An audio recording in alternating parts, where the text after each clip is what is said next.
What's up, guys? Mason the Brock Henderson here, and this is Punisher, Season 2, Episode 1, Roadhouse Blues. So, first of all, little caveat, I am house sitting for a friend. They have a cat, and as I found out from the last review that I did here, cats are very much the type of animals that are like, hey, I want to be in a review too. So, I normally don't edit my videos at all, but I have had to cut a little bit with what little limited editing process I have. So yeah, if there are any cuts in the video, that's why. Just gonna go ahead and throw that out there. But anyways, let's talk about this first episode to kick off the second and unfortunately final season of Punisher. Pretty good start. Definitely built up the intensity, built up the mystery of what's going on. Was a little bit of kind of waiting around, just waiting for the story to kick off. Because when you start it with that opening scene where he's in the van with the girl and then he gets stopped and he shoots him up and he drives off, it is kind of like, okay, I want to get back to that. But then we spend about probably 30-ish minutes, I think. Pretty sure it was about 30 minutes before we finally get back to that action.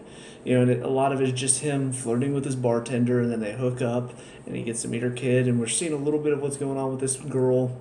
Don't really know much with what's going on with her. It's very vague right now. Like, she mentions this Fiona, who I don't know if we're supposed to know any of the people involved, or if these are all supposed to be completely new characters that have not been touched on in the Netflix Marvel universe before.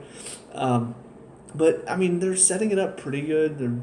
They're doing a good job of getting me interested in what's going to happen this season, what this story involves, why she's on the run from these people, why they're hunting her to begin with. A lot of that, it's fun. It's something that I enjoy in shows. I obviously enjoy getting the explanations as well, but I like whenever they can sort of throw you into this situation, but you don't really know exactly what's going on. You don't know the whole story. I mean, she could honestly be working for the bad guys, and these people that are trying to take her could actually be good guys. So you don't know.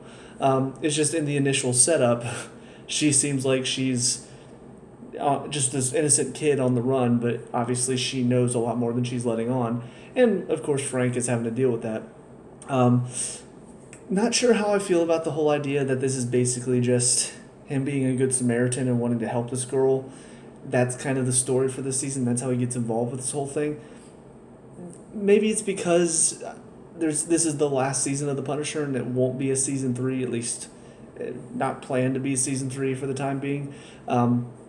Because I know that, I would like to go in with this idea, kind of like, with Daredevil, the season was based around kind of the almost feeling like a final showdown between Matt and Kingpin. And that feeling of he's getting out of prison, he's trying to work his way back into the public eye, and them going head to head at the end. It was very much a season that felt like it could be the final season. And if they didn't have another one after that, which they're not, that's a good place to end it. For The Punisher, don't really know what to expect for the final season, but I would hope it'd be something super climactic, and honestly it feels like he's just sort of getting thrown into this by chance. By happenstance he goes back to the bar to go chat with the bartender again. By happenstance he sees the girl getting attacked and he goes to help her, and now he's on the run from these people, whoever they are. I don't know, there's just a little part of me that's a little disappointed that it's just this whole chance encounter is how the second season is going to happen. But at the same time, if the follow through, if everything that happens after this, if it's good, if it's well written, then who cares if it's by happenstance? It sets up for a good season. So, yeah, it just depends on the landing. If they stick the landing, then I'm not even going to care that all of this was set up by chance. Let's see, the bartender, I will say, as much as that whole story with her and her son was a little kind of drawn out for me, and I'm not one that's all like, oh, I can't wait to see them get together, oh my gosh, aren't they cute? They did have chemistry, which was good. I did feel that kind of romantic connection right off the bat. And it's one of those, obviously, I would not say they're in love, but you can feel that there's definitely some attraction there. The scenes were really building that romantic intensity. So that was well done. And for somebody who's not normally somebody who enjoys relationships, I was like, okay, they did a good job. I can see them hooking up. I can see them being kind of a couple because they definitely hit it off pretty well. The actors both did a good job of showing that connection as well. And then the kid, when she said she had a kid and he got introduced, I'm thinking, oh no, here we go with the awkward, conversation between the kid and the guy who's possibly dating his mom. But honestly, they handled it pretty well. I mean, it's kind of sad, but also very true. He's like, "Did you guys have sex? Come on, mom. I'm 9. I know all about this. I mean, have you heard of the internet?" I'm just like, I mean, yeah, it's really sad that kids nowadays learn about that stuff so young because they should be kids. They should grow up and be innocent for longer because they don't have that innocence for long anymore. Because when they're 5, they're getting phones that connect to the internet and show them a bunch of stuff that they have no clue how to process because their young brains can't get it. And I'm getting into a rant that's completely unrelated to all this, but it was kind of a funny little thing. That's like, I mean, yeah, that's how the world is now. But there was just not this awkward, like, oh God, like he's dealing with this fact that his mom is seeing this guy. Like, he handled it very well. It was very funny. The kid that's playing him is very good actor as well. So yeah, I enjoyed those scenes and I didn't expect to. I expected to just kind of be sitting there going, okay, come on, let's go, let's go. And not saying that I never felt like I wanted to get back to the action. I did. But it was good that I was able to sort of enjoy the scenes in between because if you don't, then you're just really kind of, oh, come on. So if you can find a little bit of enjoyment in between the scenes that you're here for and the Punisher, you want to see him get into fights. It's good to know that they still have that ability to keep my interest even when the fighting is not going on and even when the main plot's not going on. But yeah, the fight scene at the bar was awesome. Obviously a little jump cutty for me. I do prefer like the cleaner fights, not the quick like shaky cam cutting a lot in between shots. But for the most part, I mean, it was very good, very well done. Typical Punisher, pretty gruesome, you know. They do a good job with the special effects and the fight scenes in this show. Like they really make sure that you feel like this is a realistic thing. Like this is not goofy, this is not silly. No, this is real.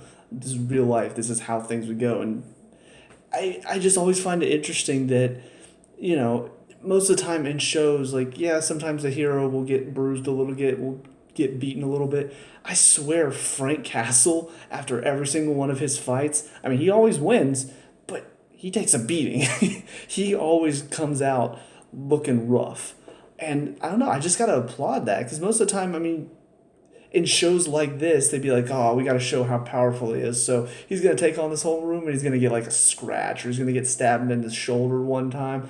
No, they're like, he's going to get hit good bit and he's going to come out busted lip, swollen face, blood dripping down. I mean, it's going to look rough. It's going to look like he was in for it. But you know what? That's part of what Frank Castle's character is he can take some punishment, but he can dish it out too.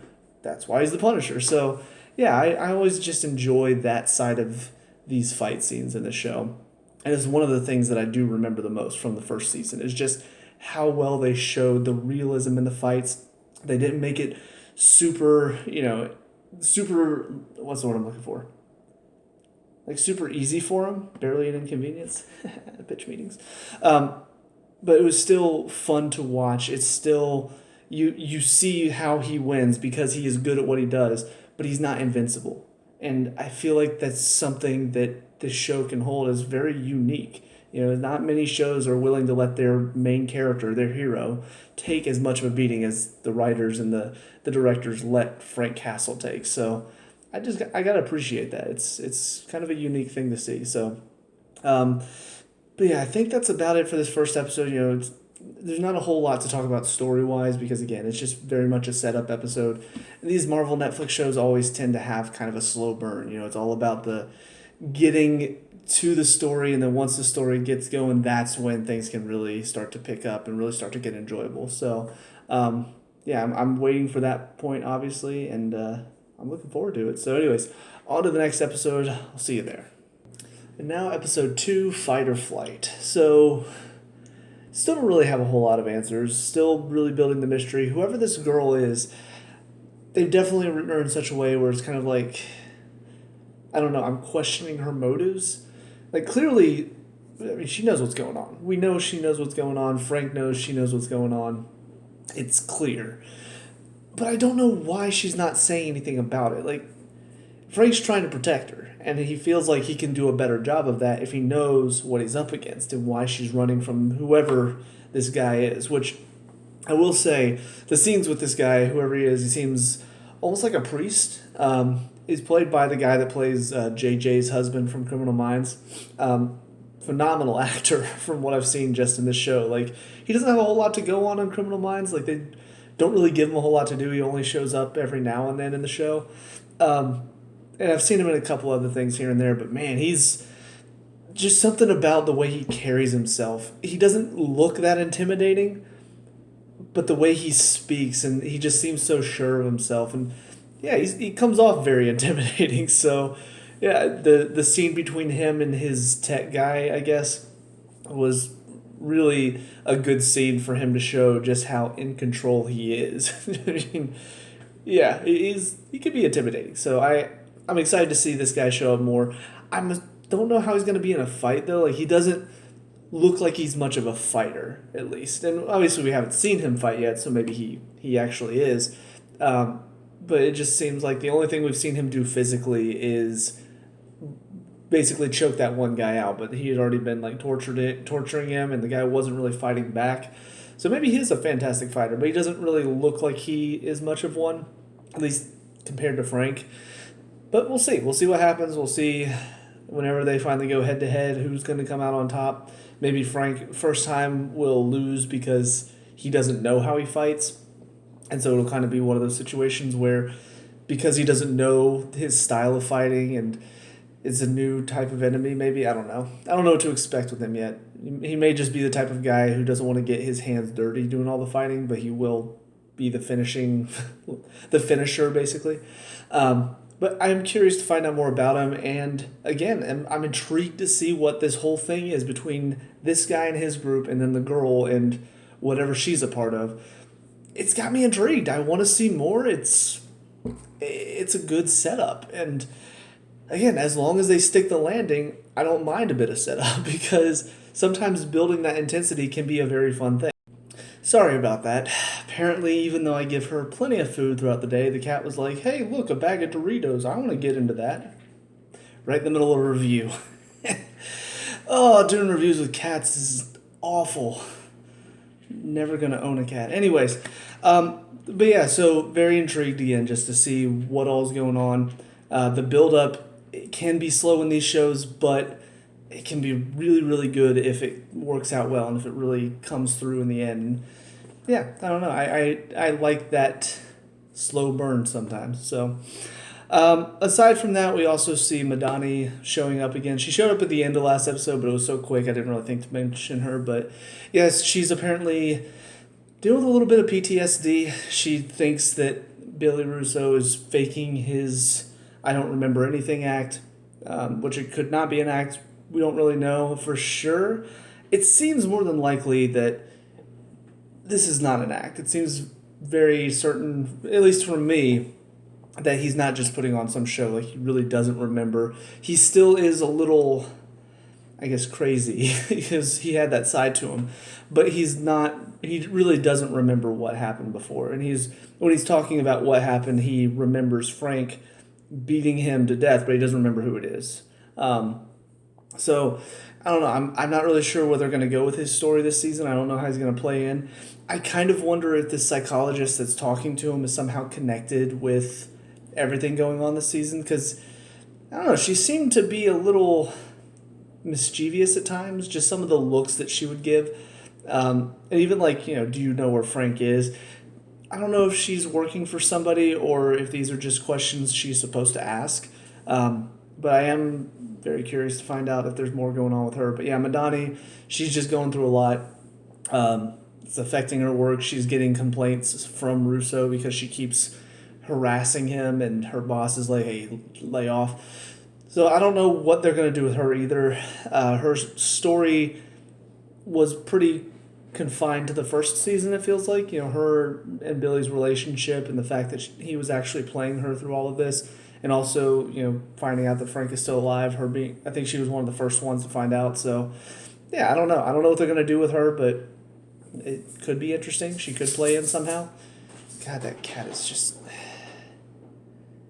Like, I swear, this is the second review that I've done here, and both reviews, she was sleeping before I started the review. And again, she's just all of a sudden wide awake and just like, I want to play and I want to do everything and I want to get into everything. And I'm just like, why? But yeah, so it's just all still kind of setting up. I don't know what's going to happen at the police station. Frank knows what's going to happen. He knows that they're going to bring all these guys in and the cops' lives are in danger. So I feel like he's trying to sort of help them out by kind of leading them along and be like, look, here's what we need to do. Because if we stay here, a lot of cops are going to die. But if you let us go, then they're going to come after us and leave you guys alone. But of course, I mean, I don't think he's going to tell the cop all of that. But of course, the cop is like, no. You killed people. I'm not just going to let you guys go. Like, that would be ridiculous. So, but it's going to be interesting to see how all of this sort of plays out, to find out more. I don't know how I feel about Frank and the way he's treating the girl at the moment, just because, I don't know, if she doesn't want to tell you what's going on, clearly she doesn't care if you help her or not at this point. She keeps trying to get away from him on top of that. And I think everybody knows that she will not last more than like 30 minutes without Frank's help. She doesn't seem the type to last that long. I mean, she nearly walked into a trap in the first episode very quickly. So, yeah, I kind of just have this feeling like, okay, so she's just kind of pushing you away. She doesn't think she needs your help. So why do you care at this point? You know, she's lying to you. She's not telling you any of the truth. She's constantly trying to get away. She doesn't care that you're keeping her alive. So at some point, I'm just kind of sitting there thinking, okay, Frank, why are you wasting so much time with her then? Like, I don't know. It kind of fits within his character, because he's not a wholly evil person. So whenever he sees that she's in danger, he does want to help her. But at the same time, like he was saying, he's also the type of guy that's like, oh, well, if they were just going after some random guy, I'd probably grab a beer and just watch it all go down. But something about this girl, I hope they have a good reason. I hope it's not just, oh, well, it's just some girl, some young kid that's in danger, and I just felt like I had to act. I hope that's not it, because it sort of feels a little too easy. Like, I hope there's some other connection that he made where something about her drew him to her. Maybe like some reminder of, you know, a child of his. I don't know. He had a son. Did he also have a daughter? By the way, if you're hearing all the noises, again, that's the cat just deciding now it's playtime, because the past like 2 hours were not playtime. Go figure. But yeah, so maybe there's some connection he's making with her that we don't know about yet. Yeah, I don't know. Again, there's just a lot going on that it still feels like they're keeping it very vague, but I feel like that's also intentional because we're not supposed to know everything yet. So I hope some of these questions do get answers, and I hope it's, you know, some of them that I'm thinking should get an answer. I'm hoping they're not going to be like, oh, no, there's another reason. You guys should have already gotten it by now, so we're just going to move on. Because if so, then I didn't get that answer. So, but anyways, on to the final of these 3 episodes. See you there. And finally, episode 3, Trouble the Water. Whew. So, I mean, the thing about this is of course they're not going to kill Frank in the 3rd episode. So the intensity whenever he's in these firefight situations where it seems like there's no way out for him, really doesn't, it's not that brings the intensity. For me, what they do really well to bring the intensity in this episode is it's all of these people who are just genuinely good people trying to help. I did fear for their lives, because, like, the sheriff seemed like a really good guy, and he was actually pretty capable. You know, this one guy that Rachel, whatever her real name is, the girl, you know, they were forming a bit of a bond, but he had a wife and kid at home, and he was trying to help. These other 2 are just normal police officers that are not, like, trained for this type of situation. So it's just all of it, I'm, like, really concerned for their health, because I don't want them to die. You know, the sheriff's about to send this kid out to go try to see if he can get past the jammer and radio, and all I'm thinking is, God, I hope, like, I just feel like you just signed his death sentence. like his death warrant. Like, this is it. He's done. So I am glad that whoever this is, Pilgrim is what the name shows up in the subtitles. It seems like he is not the type to take life unnecessarily. Like, he only takes lives if he has to. With the girl, Marlena, I think her name was, for her, she was compromised. She had been put into the system. They found out that she was a part of all of this, and so he got rid of her because became a liability. For Frank and for Rachel, he's willing to put their lives to an end because, I mean, they've wronged him. We still don't know what the girl has done, but obviously Frank has taken out several of his team, so he's of course going to take his life if he ever gets the chance. But these cops, they're just doing their job, and especially he respects the what's it called? Because he's a religious man, so he respects that similarity between himself and the sheriff. And so because of that, he really doesn't want to have to take any of their lives. But if he has to, because the sheriff is not doing what he needs to get him, Frank, and the girl, that's what he'll do. So it was one of those things. He shot him in the gut, which isn't a death sentence, but hey, give us the people or we're not going to let you out of there, and then he will die. So, yeah, I don't know. It makes him more intriguing. It makes him more interesting because he's not just a bloodthirsty killer who's going to kill everybody that's in his way. He only kills when he has to. He only kills when he feels he needs to. So yeah, I think it makes for an interesting villain. It makes him seem more human and less of a monster. And yeah, anytime that you can show somebody your villain is not just purely evil and not just purely a monster, like what they did with Kingpin, showing his softer side when it came to Vanessa, it makes them more complex. It makes them more deep as a character. Not telling their story as if they're actually a hero because somebody even worse than them wronged them, like a certain Disney remake that ruined one of the greatest Disney villains of all time. But anyways, we won't talk about that winged freak right now. God, for some reason Maleficent just popped up on my, like a review of Maleficent popped up on my YouTube feed recently. So I just watched that review and I'm just like, God, that movie really did her wrong. Like, God, Maleficent was such a cool villain until that movie. Anyways, I got sidetracked. That was my mistake.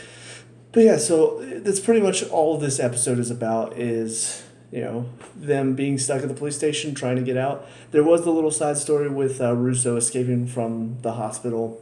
Still don't know what to think about this therapist because she didn't say anything. She basically let him lead her out, which I did find it a little bit weird that nobody was like, are you okay? Because it's not like Russo is hiding his intentions. It's not like he was just, walking beside her and just like as she's leading him. No, he's grabbing her arm and holding it tightly while holding his arm behind her.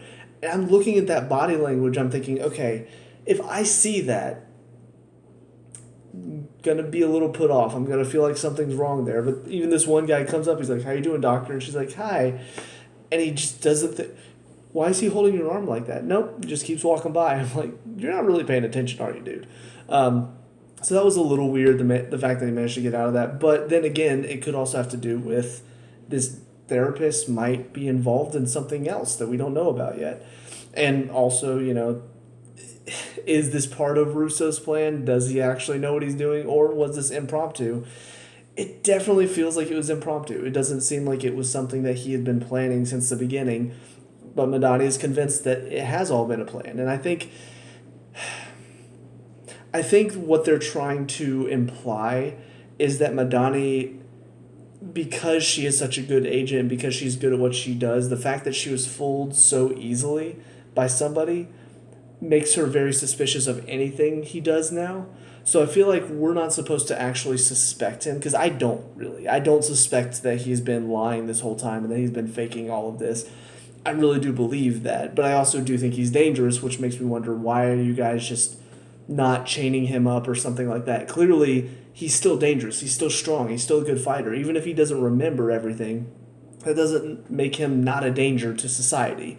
So I still found that a little weird, but I also don't think that he's lying about remembering everything that came before either.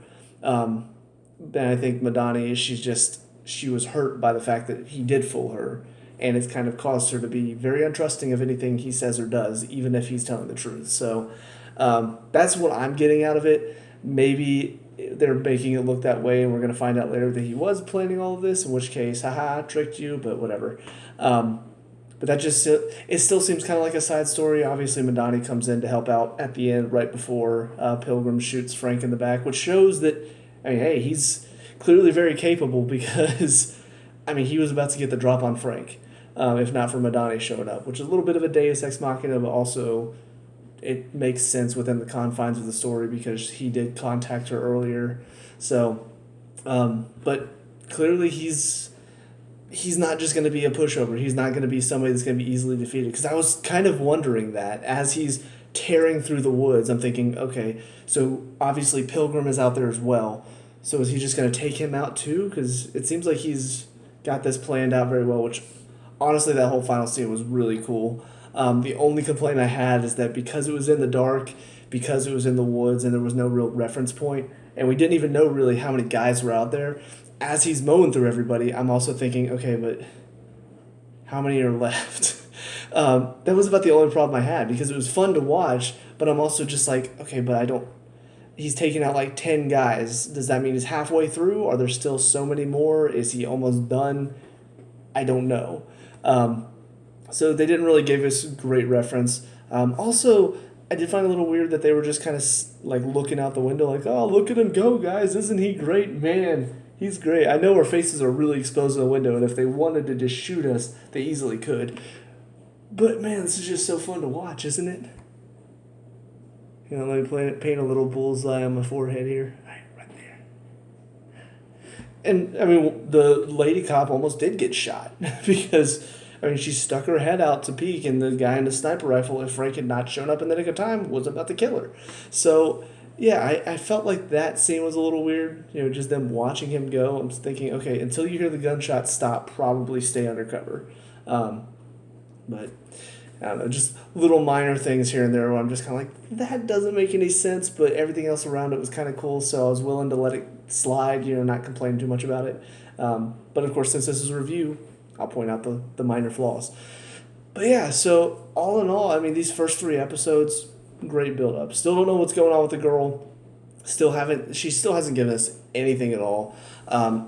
There is just, it's starting to get to that point where people ask her, she's like, I don't know what they want. I'm like, yes, you do. Stop freaking lying. So it is starting to get to that point, and I really do hope eventually she wises up and realizes the best option for her is to tell Frank everything. But then again, maybe there's a reason why she feels like she has to. Maybe what she's telling him would cause him to not want to protect her anymore. You know, so there could be something like that. I can't imagine what that might be because, frankly, I mean, he doesn't really seem to care what their reasons are for doing this. His dog in the fight now is the fact that they shot Beth. So that's why he wants to go after him. He's protecting this girl because he also feels an obligation to, it seems like. I still hope we get a little bit more reason for that other than just she seemed like an innocent girl who needed help. But I don't know. That could just be it. And if so, it's a little weak for me, but whatever. Another minor flaw that's not going to ruin anything for me. But yeah, so that's about it for these 3 episodes. Can't wait to see what the rest of the season holds. Also, hopefully it ends on a high note because this was the final season. I'd love to see Frank Castle return in MCU products because, frankly, John Bernthal is a fantastic Frank Castle. So to see him in an MCU product would be awesome because he would destroy the role. He'd crush it. He'd knock it out of the park. I'm saying destroy and crush it. I realize now that those have kind of negative connotations. Crush can be said more positive. Somebody destroying a role, I think most of the time that means negative. I'm getting a little tired, so that's why I'm rambling a bit. But anyways, that's it for me, so let me know what you guys think down in the comment section below. What were your thoughts on these first 3 episodes? Let me know, we can talk about and discuss all that good stuff. Leave a like and subscribe for future Punisher reviews, and I'll see you guys at the next one. Peace out.